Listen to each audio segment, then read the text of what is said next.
addiction and loneliness.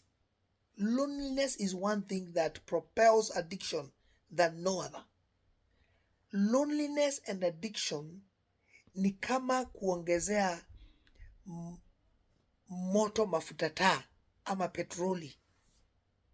It fuels. Loneliness in a fuel addiction like nothing else. Hata depression, stress, loneliness is a fuel to those things. Loneliness and addiction zinapendana sana.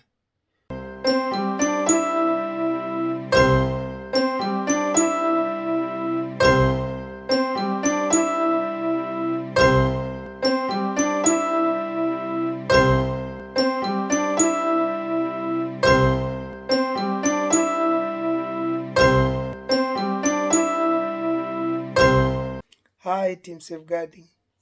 Safeguarding officer Jeff. I hope mko salama, mnaendelea vizuri.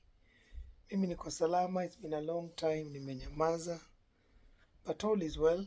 I thank God. Sina mbaya. It's been a while kabla sija post. But I think the last few videos or shots I posted, I was able to update you guys that nimekuwa na challenges hapa na pale, but God ananisaidia sana. My family is well, siwezi complain. My online family team safeguarding wanaendelea vizuri. God anawa bless, and therefore I pray tunaendelea kusafeguard watoto vizuri, tunaendelea kuwalinda, kuwatunza, and we are continuing to support our families. God awa bless sana. Anyway, leo nataka kuongelesha a few individuals. On this message nataka kuongelesha Trizah Zebed ndani ya familia, because we support families. And I was involved with Trizah Zebed wakati alikuwa anakaa kanisani before she hit the limelight, and therefore namjua na yet hatujakutana physically, but tushaongea kwa simu nini. Nimejaribu kumreach of late, but I was not able to come through. But anyway, naelewa what has been happening ndani ya maisha yake na familia yake. The husband Zebed, of course, amekuwa katika some problems, issues to do with pombe, and unfortunately addiction ya alcohol is as bad as any other addiction. Trizah Zebed, of course, amesema ameweza kuwa kiomba, kijaribu everything that she can to support the husband, but kama kawaida, like every other family, they've had their challenges, especially with the addiction of alcohol, and which to my understanding led to hata wao wenyewe kuwa wanaishi in different places. We've seen, of course, the husband of Zebed do a lot of interviews in different TV stations. Anafanya mpaka na people that work with Trizah Zebed. And he's been out there sharing and talking a lot, but of course, the wife Trizah amekuwa akisema he's not been the same. He's seriously been disturbing. It was a quite muda mrefu watu hawakuwa wanajua that alikuwa na hii addiction ya pombe until, of course, wakati ilikuja kupatikana na kujulikana, and eventually Trizah, spilled the beans. But anyway, kumekuwa na shida kwa mtandao, but that's not what I'm here for. People are saying this, are talking this, Trizah is like this, Zebed is like this. Enemies of Trizah are saying this, friends of Trizah are saying this. People who want to use Zebed and who want to use Trizah are saying this, all sort of things. But there's one thing ningependa kuambia na encourage Trizah Zebed. You are a young woman. You are a mother, you are a wife, you are a daughter, you are a sister, you are a woman of God. Trizah, I know we shared a lot with you kabla hata ukuja kwa limelight, and you know that. But there's one thing ningekuambia, gutiri mushi waka botawa wakine. 3. You have to build your own. Marriage, you cannot build it like any other. You cannot compare a marriage of Mrs. B, the family of Mr. Kamau, Mr. and Mrs. Kongo. No, you have to build your own. You and Zebed, who is your husband, you have to build it yours. God amewabless na mtoto, you have to build yours. So, of course, there's no marriage ile ambayo ikuangi na challenges, and there's no one perfect marriage. But marriage is beautiful and marriage is good. Of late tumesikia at a very prominent, renowned women of God wakisema marriage is a scam. I can guarantee you, as a man of God and as a father and as a husband myself and as a pastor, that marriage is not a scam. Marriage is honorable. The bed must remain undefiled. Mesikia mambo mingi sana kwa mtandao about you, sijui na Goshen, sijui nini. I don't listen to cacophony. But marriage is honorable and the bed remains undefiled. You have to contend. You have to fight for your marriage. Trizah, mimi kama safeguarding officer, if I was to address you right now, ningekuambia hakuna kitu kizuri kama mtoto ule ambaye analelewa na mami na dadi. According to research, they turn up best because they have support here. They have a holistic view of support ya mama na ya baba. I am not saying wale watoto ulelewa na single mothers ama na single fathers ama kwa children's home, they don't do well. No, that is what research says. And in ukweli, that is why God ordained a family, a nuclear family, to have mom, dad and children. So Mungu akisaidia na ikiwezekana, fight for your marriage, and I'm glad you are doing that. Lakini leo nitakuja kukuadvise, to be honest, as your father, kwa sababu I think you and my daughter are not far away. So kuna shida moja tu ambaye ningependa ujue. Addiction, especially ya pombe ama drugs ama vitu zingine, lakini tunajua Zebed yako na shida ya addiction ile ambayo umekuja kwa mtandao ukasema. Addiction and loneliness. Loneliness is one thing that propels addiction than no other. Loneliness and addiction ni kama kuongezea moto mafuta taa ama petroli. It fuels. Loneliness in a fuel addiction like nothing else. Hata depression, stress, loneliness is a fuel to those things. Loneliness and addiction zinapendana sana. So when Zebed is alone, when tunamuona akifanya huko interviews juu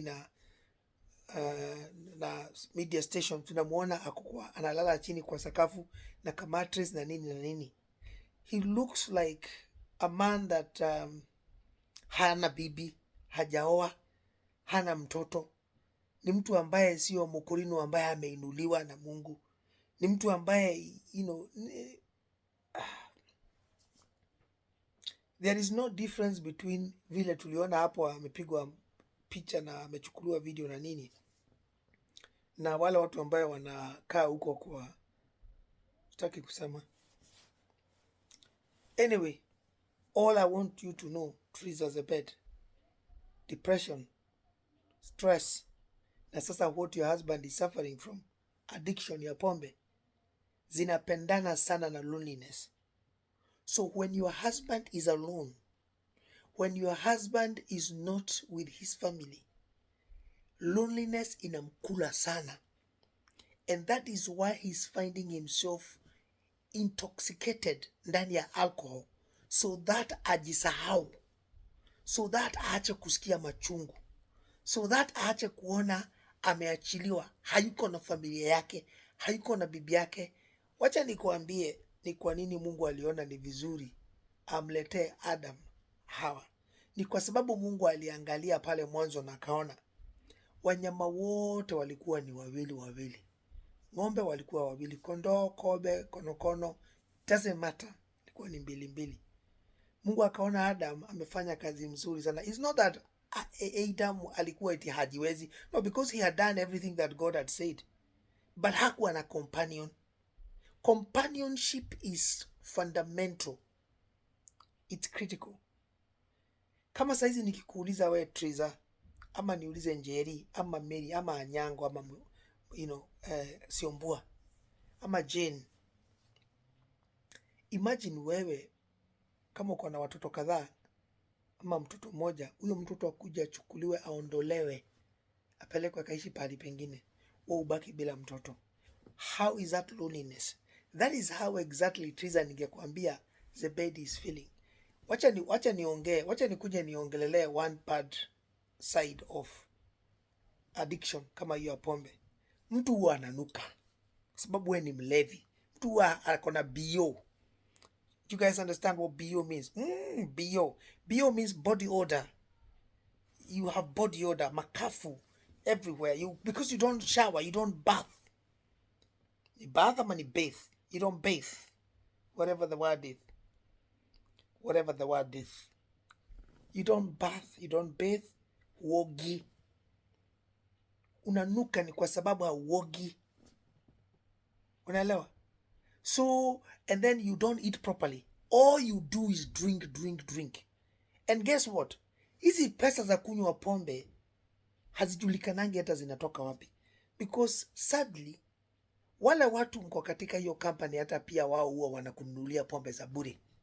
Unajua shetani hakuangi na mpango mzuri. Shetani mpango yake ni kuharibu, kuchafua, kuua, kusambaratisha. Kwa hivyo watu, kama wewe ni mlevi, watu watakununulia pombe huko hata za bure. You don't have to worry about the alcohol. People will buy you free alcohol. Shetani yako na pesa. Watu from nowhere, they will buy you alcohol so that you can drink and drink to your... Unaenda unakataa kuoga, unanuka. So watu ambaye wako na addiction kama ya pombe ama addiction zingine, but wacha to remain kwa pombe, wananuka, they don't do anything. So unaweza kusema they are useless. You don't have any use for them. Kwa sababu people ambaye you have use for them, they are useful. But wale watu ambaye hawakusaidii na hauna haja na wao, they are useless. Unajua watu wanga nafikiria the word useless is a bad word. No. It's actually not a bad word. It's that you don't have use of them much. It's just you use them very less. So they are useless. You use them less. But those people that you associate with, sana, you use them much.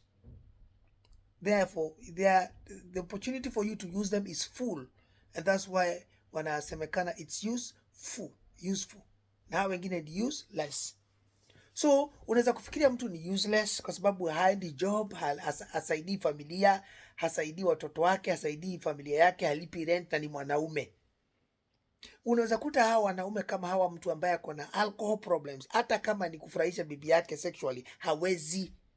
Kwa sababu he hasn't got the ability. Hana hata nguvu, hajakula. All they do is drink. That's why they in most cases unakuta wana smell, because they don't shower, they don't change their clothes, they don't change their innerwears, they don't they are not eating, their health is not very good, their breath stinks like nothing else. Therefore, this individual may be very bad, and therefore wanakuwa very likely you do not want to associate with them. Hata kama mtu ni bibi yako, ama kama mtu ni bwana wako, ama kama ni mtoto wako, you really do not want to associate with them. You want to stay away from them. You don't want to be seen with them, because watu kama hawa sadly mpaka wabua wanajitapikia, huwa wanajiharia, wanajikunyia, because when you are intoxicated, ukishaingia katika hiyo addiction ya pombe, unalewa, unakunywa, unalewa, all you do is, because you haven't eaten much, even your diet is bad, and the way unafanya ni kuhara tu. Unfortunately, munisamee tu kwa hii video, but ni kuhara tu, nahara maji. So unajiharia all over. So these individuals hawapendeki. Those are the words. You cannot love them. So I understand. But unfortunately, in that state, wakati huo huwa ambaye hawapendeki. That is their most vulnerable state and their most vulnerable time. Kwa sababu it is at that time they need you most. It is at that time they need somebody to come and help them and lift them. And na watu waseme, najua wewe ni useless, najua wewe hauna job, hauwezi kufanya nini, hata kuoga hujui, but wewe ni bwana yangu, wewe ni bibi yangu. Let me go back to Trizah Zebed. So Trizah, as much and as bad as this man has been drinking, manake umekuja ukasema hata tangu uingie kwa limelight bado alikuwa anakunywa na nini. Unfortunately, addiction cannot be fought by separation. Addiction cannot be fought by kutengwa. Addiction cannot be fought by loneliness. Haiwezi. No addiction. Show me one individual amesha win addiction through loneliness. Ti ameachiliwa akaenda huko akajisort, akakuja ama akajitengeneza yeye mwenyewe akakuja akakuwa sawa. Never. You can't. So, loneliness can only be defeated by what we call love, companionship, showing somebody that you care, regardless of their situation and their condition, loving them unconditionally. Umpende kama vile ulimpenda mbale mbeleni wakati alikuwa hakunywi. Kila mtu anakuanga na shortcomings zake. Wacha nikupatie example ya hata sio mtu wa kawaida, a prophet. Ukienda kusoma katika kitabu cha Hosea, utakuta how God told prophet Hosea to go and marry a prostitute by name Gomer. It was a time wakati Israel ilikuwa imeenda chini sana. Walikuwa wamefanya tabia mbaya, walikuwa wana sacrifice watoto, walikuwa wanaomba hizi mungu nasikia zinaitwa Dagon. You know, all this, they used to sacrifice children and do all sort of things. Their morals had gone very down. And Hosea kwenda kuwaprichia na nini, God told Hosea kwenda marry mwanamke malaya. And because Hosea was a man of God, he went and he married a prostitute by name Gomer. As I've ever imagined Trizah Zebed na any other woman or man that is watching me there, but saizi wacha nitumie women. Imagine Trizah Zebed, Mungu akiambia his own servant, a prophet, a renowned prophet like Hosea, kwenda marry malaya. I want you now to see where Zebed ako na where wewe uko, na uone hii scenario ya mtumishi wa Mungu prophet Hosea akienda kuoa Gomer. So Gomer was a prostitute and she was sleeping all over the place. The Bible actually says alienda na akamtolea mahali na akamuoa, and wakati alimuoa akampeleka kwake.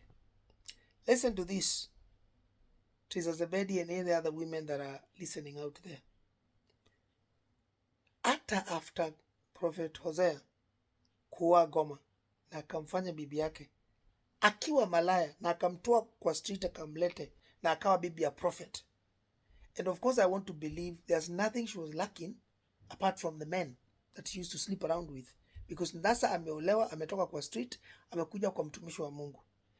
If God was talking like this to prophet Hosea, he was providing for Hosea in everything. Hosea never lacked anything. Because hapa unaongea kuhusu mtu ambaye wanaongea na Mungu one to one.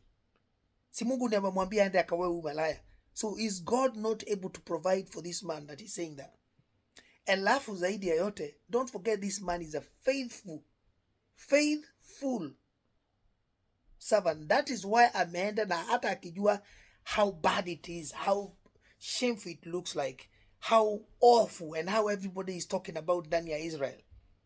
Eti mtumishi wa Mungu, kuna wanawake wengi wako kwa kanisa na masinagogi, ameona tu aende akaoe malaya. People may never understand, but this man obeyed God. Kwa hivyo I want to believe that this man and God were like this. Kama chanda na pete, riketuthi mushi kanake kuona mukogo Trizah wito. Hivyo ndivyo prophet Hosea na Gomer walikuwa. Let me shock you, Trizah.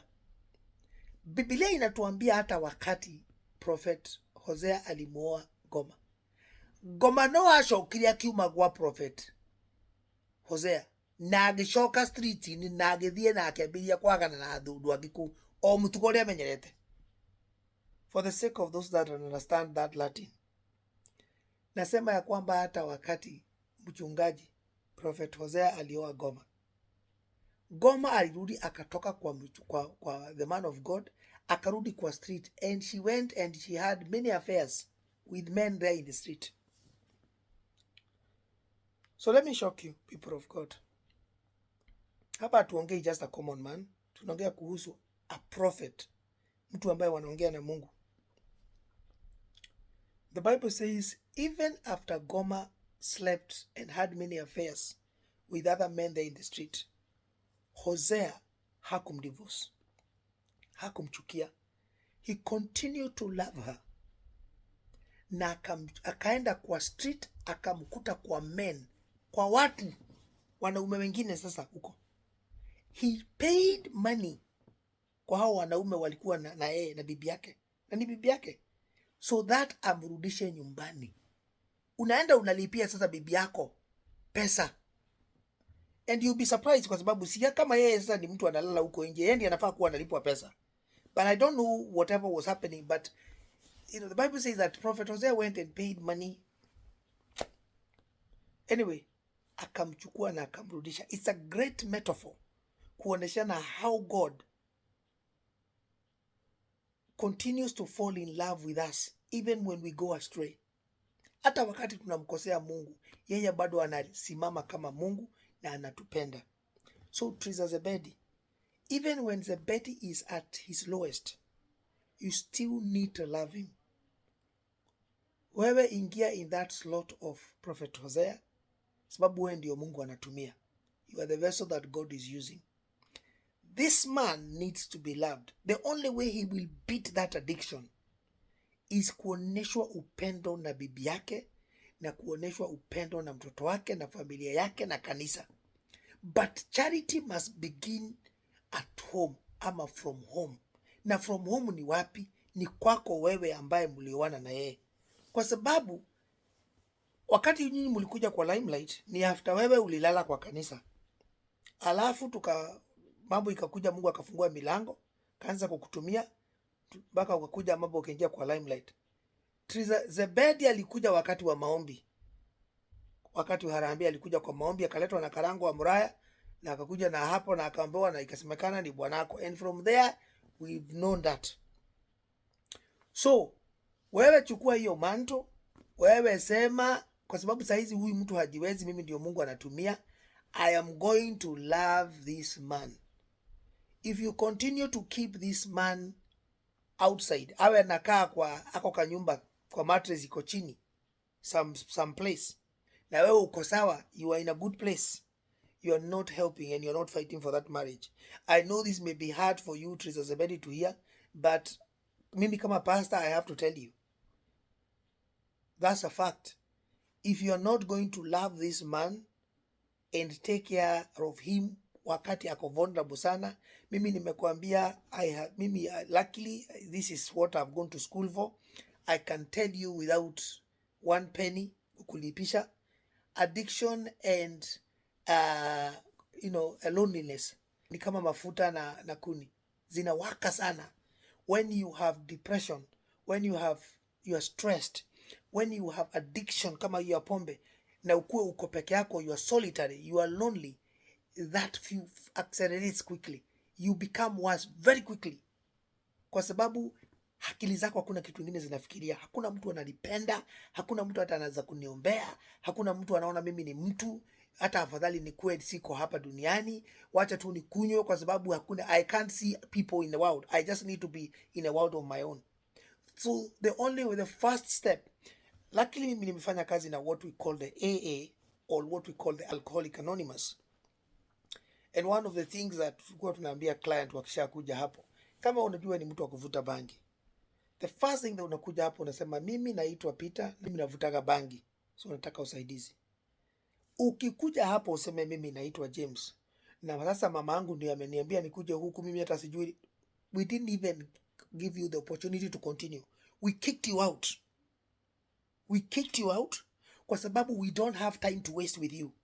Kama wewe haujakubali wewe unavuta bangi, kama wewe haujakubali wewe uko na addiction ya marijuana, ama uko na addiction ya whatever drug uko nazo, ama uko na addiction ya pombe, ama uko na addiction ya pornography, ama uko na wewe ni malaya, ama wewe ni whatever it is, if you do not first acknowledge that, you cannot beat any addiction.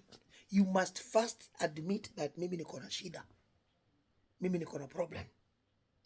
That is one area ambaye our brother Obedi alifail, because Obedi never, alikuwa tu anajificha huko ndani. Hata akifanya hii launch alikuwa anafanya juzi, alikuwa tu ana pretend na assume ako sawa, na ni kama alikuwa anafikiria eti eventually haitajulikana.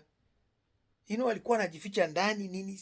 Saa zingine it's good to accept kiremba sio shida, kanisa sio shida. Shida ni ya kwamba yeye ni bwana yako, na yeye ni baba ya mtoto, na yeye ni kijana wa mtu, na yeye ni mtumishi wa Mungu. We have to accept. Let me tell you, uende uone kwa Ngugi wa Karanja, Ngugi wa Karanja MC. There is a video ambaye alifanya juzi, ambaye ni a pastor. Huyo pastor naye alikuwa ni pastor, sijui ni wa PCA ama ni wapi.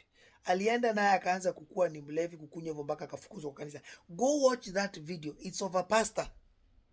Na huyo pastor, mimi kama ningejua bibi yake ningependa kufanya interview naye. And Ngugi wa Karanja, if you see this video, unaweza kuniconnect na huyo mama wa huyo pastor. Mimi ningependa kufanya video na huyo mama wa huyo pastor, because she is a woman of God. Vile nilisikia huyo pastor akisema aliwacha sasa hivi nani Trizah nani alikuwa hajulikani anavuta anakunywa pombe. Huyu alikuwa anajulikana anakunywa pombe, anachukuliwa anapelekwa Rehab, anatoka Rehab anakuja anakunywa tena, anafukuzwa kwa kanisa. Alikuwa ni mchungaji, yeye mwenyewe ndiye alikuwa akahe Ngugi wa Karanja giathi, na analewa na nini, all these things. But this woman, from what I heard, this woman stood with this man of God. Sasa akikuja kufanya hiyo interview alisema that was his 7th month of being clean and sober. Na kama bibi yake angemwacha, na kama bibi yake angemtupa. This is what I'm trying to say to you, Trizah. You have to love Zebed. Utire hindi ugikorwo riu Zebed ikaraga karumu na kou, nawe wikaraga kithiaku, na ukiri sawa Ngai ni akurathimite. Ni tona wina wira kwa Kinyua wa Iratu, wina wira rwimbo ni rurathie wega, Ngai ni arakurathima, Mungu anakufungulia milango. And then Zebed amesononeka aena na kou. Zebed, I want to bring you back to Kedo. Digweciria hi no amenyire, but me, I watched that interview of you with Kinyua wa Iratu. There is Kinyua wa Iratu ageragia gukwira Trizah Zebed no tuamenyire, no gono amenyire, ndwendire gucokia. No, Kinyua wa Iratu was trying to go deep, na ni tondu mutungatiri I can decode. Kinyua wa Iratu he ndi akwirire atiriri no murekaga video nigetha uge Zebed ni akwenda gutwarwo Rehab. Kinyua wa Iratu ni akwirire atiriri, alikuuliza wewe ufikiria kwamba huyu kijana anataka yani arenda mwende, ni arenda muikarage nake, wewe ndungenda mukuru ni muraikara nake, kwa sababu yeye anataka mtu awe anampikia. And what he didn't tell you, anataka mtu awe anamlove. That is what Kinyua wa Iratu was trying to tell you, that Zebed need to be loved. Zebed need for you to bring him back, muwe munaishi na yeye, hata kama akona hizo addiction zake, akona pombe zake, wewe ni bibi yake, uwe unampikia, uwe unamwangalia, umsaidie, because this is what Kinyua wa Iratu was trying to say. But wewe ulichukulia hivyo, sijui ukachukulia namna gani, and then ukasema sasa bwana Obed hata akikunywa, hata ukiulizwa na mtu anasemanga hana shida. That is not what ni vile Kinyua hakutaka kwenda deep, but mimi I picked it up immediately what Kinyua was trying to ask you, but you didn't answer. Na kama you knew exactly what Kinyua was asking you did not want to answer, but niliona uli kind of ni kama ulishika, because ni wathekire kaundu keho we ngwicia no amenyerete kinywa wake wira twakuragia, but I want to tell you ogwo niguo kinywa endaga gukwira. And by the way, Trizah, you may not like this video because definitely inaonekana kama I'm telling you off, but I'm not. Nakupenda sana, you know that, and you know how we supported you. Nakupenda sana, sina shida, but it's good for me as a man of God, also as a safeguarding officer, to tell you ili uweze kumsaidia. And I have seen what you have done, hata vile ulifanya juzi na Wabuiwa Mwagi, which I'm coming to that shortly. Anyway, Kinywa Wairatu was trying to say penda huyu mzee, na akisema umpende alikuwa anataka kuja furahisha huyu kijana. So all he needs is somebody to love him back. Hii depression anaanza kuikata. I'm telling you, when he is with his wife, when he is with his daughter, they are in the same house.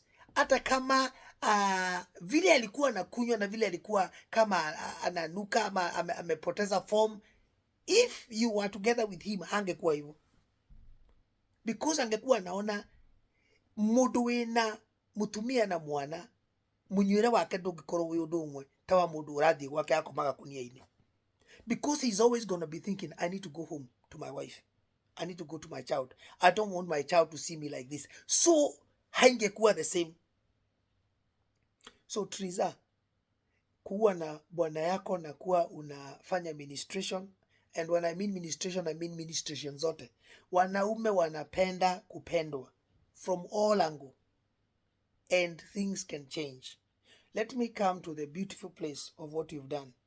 Of course, umeweza notice, and it is good that you continue to call this man your husband, even though of course people know you don't live together and all that. But you have continued to love and to pray for him and to support him. Unajua hata after launching ulimsupport na nini na pesa ya biashara ikahara. And of course kumekuwa na hii mambo ya mtandao eti wakati alifanyiwa harambee yake, I don't know, 250 people are saying, oh, I don't know, he gave you some money, I don't know, za mtoto. Hiyo ni kawaida ya bwana ya mtu na baba ya mtu. If Zebed you did that, tick, and well done you. That is what husbands do. Wale watu wote wanaongea trash kwa mtandao, shh. That is what husbands, we do that. You support your children, you feed your family, you take care of your family. Kama Zebed kuna pesa yoyote alitoa akapatia Trizah kwa sababu ya mtoto, that's a tick. And he was and he is supposed to be doing that every day and every week and every month. Baka mtoto amalize na akue na kwake. That is what fathers do. So hiyo sio shida. So whatever hii mambo mengine yanasemekana sijui pesa ziliibua or whatever, that's not what we are discussing today.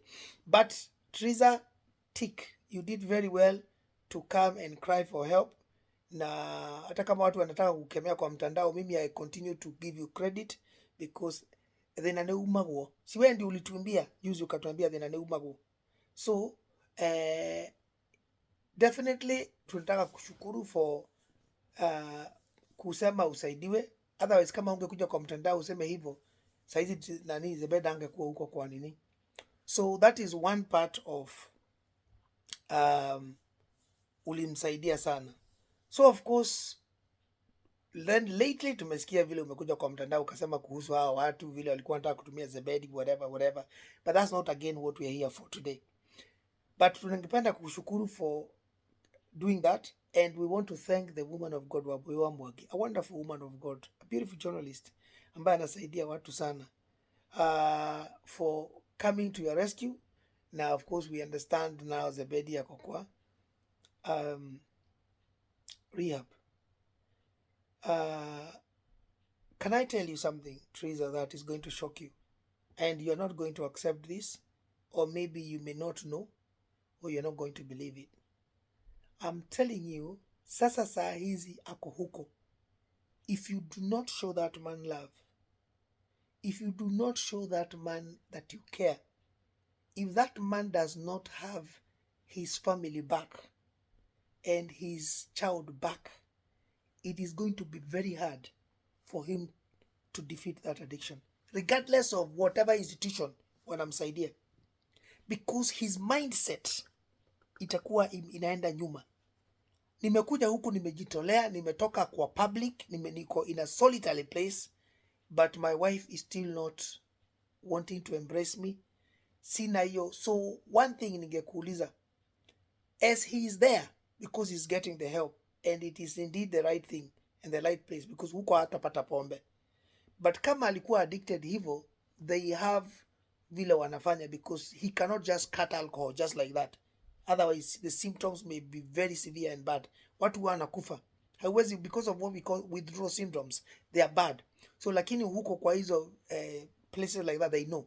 Mtu hata unaweza kwenda huko unapewa dose until you come out of it slowly.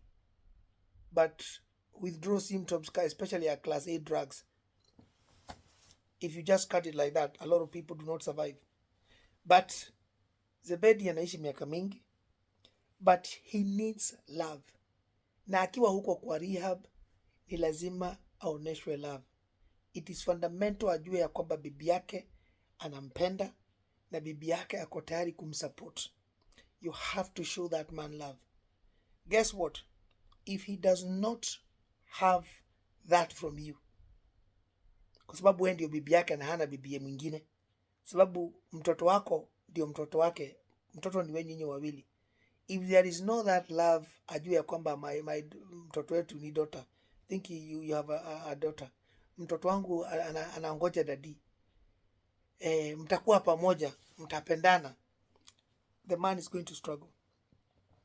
Dakwera addiction ya johi na loneliness shitwara na wo. They are one like this. Loneliness na addiction, they work together. If you want to cut addiction, cut loneliness. Hear loneliness. Let this person be with people that are going to build him, that are going to encourage him, that are going to support him, that are going to show him that he's a man, that are going to encourage him, that are going to propel him to his destiny. Adumekumwira maundu mega. Netige gutindagithia. Hena kindu. Today I also watched a video of a guy that is doing very well. Na nampenda huyu jamaa. Anaitwa Kikuyu podcast. Kikuyu podcast. Kuna kitu moja alisema leo mzuri sana. Wakati wewe na uliongea, hata wewe nilisikia ukiongea. Nilisikia ukiongea ukasema wakati uliitisha help hakuna mtu mwingine alikuja kukurescue apart from Wabuiwa Mwagi. But your husband Zebed, he's all over the place doing all these interviews with hawa watu. And those people, I don't know kama huwa anampatia kitu kidogo, but of course we know when his interviews are going there, they are getting some, revenue from there. The question is, wanam support. So this guy Kikuyu podcast guy alisema your husband need to stop doing all this interview na hawa watu wote, hata kama ni wa Korino. No, yeye mwenyewe akona media yake, YouTube media yake, akona Facebook yake, wewe ukona media yako.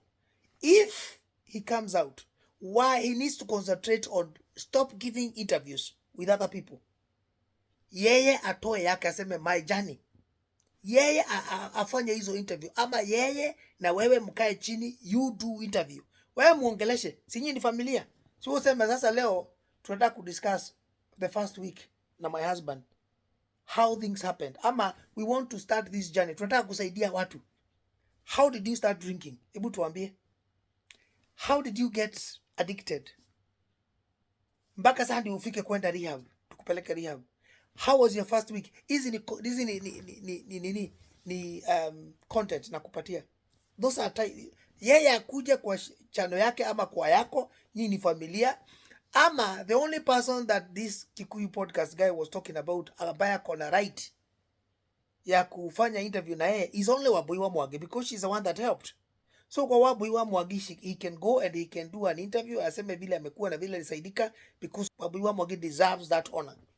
But hawa watu wengine ambaye, because he's very quick, Zebed is very quick to run to all these other medias, especially a few. He's very quick to run there. He needs to stop. Guys, God bless you so much for watching that video. Watch part 2 of this video that is coming to continue to give us guidance on how we must love our families, our beloved, especially those who are suffering from any sort of addiction. Because when they go on, when they go to rehab, it is critical. We know that a treatment plan does work, but post-treatment strategies and plan are fundamental. I'll see you in the video.